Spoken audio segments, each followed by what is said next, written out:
What is good, YouTube? It is your boy Anime Double Hunter, and I hope everyone's having an awesome day, man. We had a fantastic chapter to drop today, man. We had a break last week, but we're back this weekend, man. Gege hit us with a banger, man. From the comments of the chapter, I saw a whole bunch of people saying it gave them Hunter x Hunter vibes, and I do have to agree, man. Bro, domain expansion, it just changed everything. Like, we just unlocked a whole new subclass to domain expansion. And curse techniques as an overall concept, like, we're starting to really branch out, and it's a great thing to see. Anyways, if you are new to the channel, welcome. Here on the channel we cover all sorts of Jujutsu Kaisen content, weekly reviews, character explain videos, soon to be arc analysis, ability explain videos, and more. So definitely subscribe and join the channel. Drop a like if you end up enjoying the video. Comment down below what you thought of the chapter, how cool you think Higurama's curse technique and domain expansion is. Let's be honest, it's fucking pretty cool. And how you think Yuji's gonna get out of this blunder that we're about to talk about. Now, with that being said, let us begin.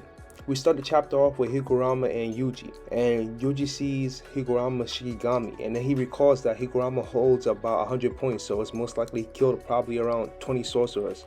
So he can't just recklessly jump in. He's gonna have to let him make the first move. But whatever comes his way, he's gonna handle it. In the next panel, we get a full cover. Bro, that double spread was fucking amazing. We see Higurama pull out his domain expansion for suicide punishment. The double spread looks so fucking amazing, bro. Back to the chapter.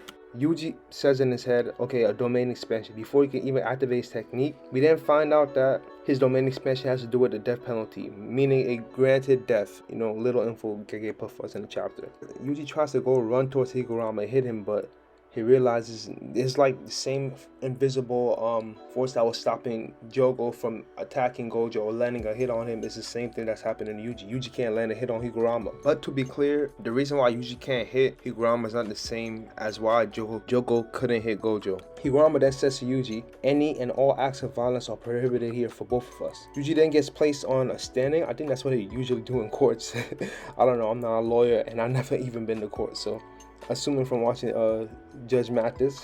So Yuji gets placed on a hearing, and Yuji thinks, okay, I'm back to where I was. Higurama says to him, I do apologize, verbal violence is a whole other case. He then says, judgment please begin. His Shikigami then begins the trial. The Shikigami says Itadori Yuji is under suspicion of entering the Pachinko shop Maji Vegas as a customer on July 16, 2017, despite being under the age of 18. So Yuji, you're in trouble, man. Yuji, boy, how you let him catch your ass in 4K, boy? In 4K, how you let him catch you in 4K, man? Back to the chapter. Yuji's like, huh? Then he recalls that he actually did enter the Maji Vegas while being underage. Yuji then says, well, Higurama then points out to Yuji that the judgment knows everything about the individuals inside of this domain, but don't worry, that information isn't shared with me. Judgment will only be decided based upon our claims.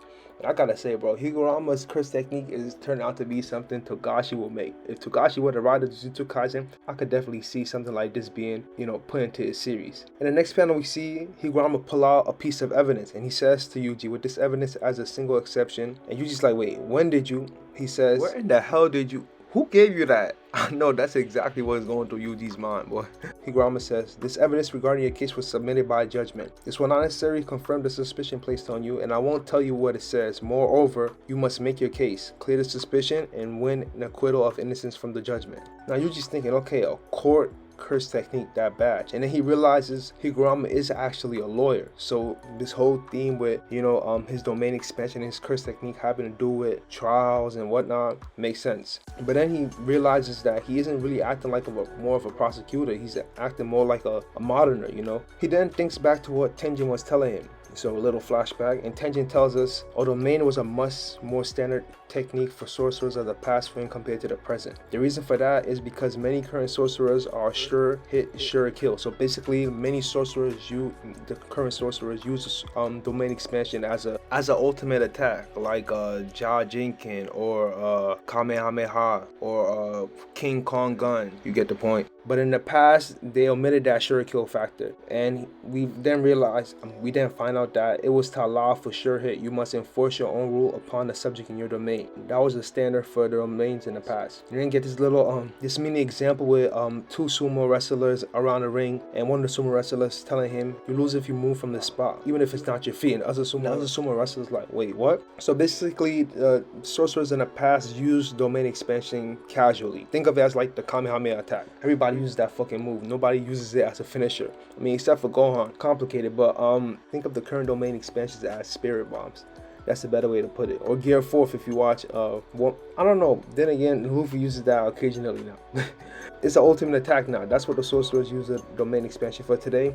Sorcerers in the past use domain expansion casually as a super attack. Tenjinet adds, but because sorcerers became hung up on the sure kill method, the conditions to create a domain extension drastically increased, and domains became a high level technique leading to less users. Yuji then thinks, okay, meaning this domain isn't a sure kill. It can't physically harm him, but it requires rules to be explained to a certain extent to be activated. Higurama then goes on to say there's only one chance to make a statement, and that applies to both of us as well. Once you're done, I'll just have one opportunity to make a rebuttal with this evidence in consideration. And lastly, judgment will pass the judgment based off on the 6 codes, and those are the laws that I believe run the Japan legal system. Yuji's like, okay, what happens if I'm found guilty? Higurama says, unfortunately, I'm not the one responsible for answering that question. But as compensation, I will tell you this. You have 3 options: silence, confession, and denial. And false statements are included in the option of denial. Yuji's like, okay, so I'm allowed to lie even though this is a trial? Higurama then makes a great point. If everyone told the truth, we wouldn't need trials. Now make your excuse. Judgment isn't very patient. No, Higurama is turning out to be a fire-ass villain, bro. Like, Higurama, bro, I'm not gonna lie, man. You up there, bro. You really making the Culling game something very interesting. Arcs take some time to get into their peak moments, and it feels like right now we're already in peak. I'm not saying this is gonna be the end of the best part of the Culling games, but this is a pretty dope fight if we're being real. Moving on to the next panel, Yuji thinks, okay, alright, well, I did actually go into the pachinko shop. He had fun. He's pretty sure he may have won, but if he wants to proclaim his innocence, he won't be able to avoid lying. He'll have to think about it, the context of that evidence. So you're just trying to figure out, okay, what's inside the evidence. Thinks back to Higurama's words. This will not necessarily confirm the suspicion that's placed upon you. Yuji thinks back to the first rule. Okay, Yuji thinks back to the first option. If the evidence is a dud and he can't prove that I went into the pachinko shop, I can either remain silent or simply deny the claim. The next option is, if the evidence only proves that he entered the shop, he could try making an excuse hoping that they will be lenient on him. But if the evidence is a dud, like number 1, he could end up digging his own grave because he didn't admit to entering the store. And option number 3, if the evidence proves that he played on top of entering the store, it's pretty much game over for him. Should he wager on getting a lighter sentence by making a confession? Does this trial even have varying degrees of sentences? I'm surprised, not to take away from Yuji's intelligence, but I'm surprised he could think this well.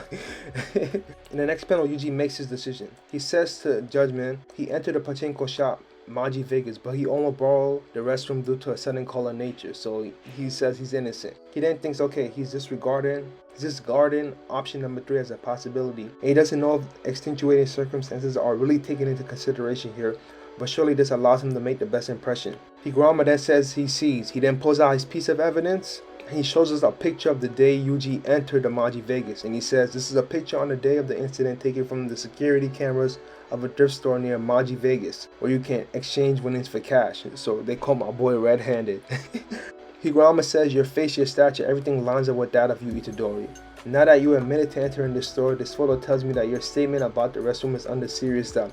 It's highly likely that Itadori did enter the store to play despite being under the age of 18. Man, he should have just said, I went to go make change. Yuji's holding his head. He's like, what crime is that? Higurama then says the sword explicitly rejects the entrance of those under the age of 18. So it will be the crime of breaking into a residence. Criminal Law Article 30. So, Higurama got his shit packed down, man. He ready. Because under amusement business laws, minors themselves cannot be directly punished. And Yuji's like, okay, that's not fair. Any excuse I would have made been pointless. Higurama then says, what are you saying? In Japan, where gambling is illegal, stores and cash exchange counters are separate entities under the law. There are even cases where several stores share a single cash exchange counter, and you are only under suspicion of entering Maji Vegas. All you have to do is deny the accusation by saying, I've never even heard of the store. He then tells Yuji, wait, the judgment hasn't been decided yet. The judgment then decides guilty confiscation, and this is where the chapter gets really, to be honest, this whole entire chapter was interesting. It was heat, but like, bro, this is the part where our boy gets fucked up, man. Yuji then realizes, okay, they returned to normal. He was found guilty, but there's no particular change. Higurama then takes his mallet and throws it at Yuji. Like, bro, you would have thought this man was fucking Thor with the way he threw that shit at Yuji and got it right back.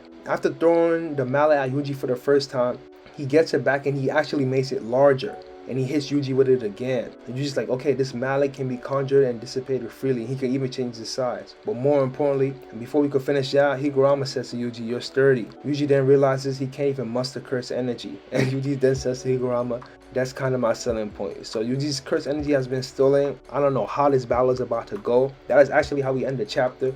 Bro, this shit is about to be some heat, bro. Bro, Jujutsu Kaisen, man. To be honest, man, I don't know what's gonna happen next chapter. I think we might go ahead and take a look at Fushiguro. It depends on how Gege wants to do this. If he wants, he can continue to fight and finish it off with Yuji. I think I might prefer that. Since we already had last chapter with Higuruma and Yuji, we might as well just go ahead and, you know, focus on Yuji and Higuruma in this fight. Or we can go ahead and turn and see what my boy Yuda's up to, man. But we have not heard from that guy in like 20 chapters, man. Come on, Gege. But this was an amazing chapter, 10 out of 10 in my opinion. I absolutely love this chapter. I cannot wait.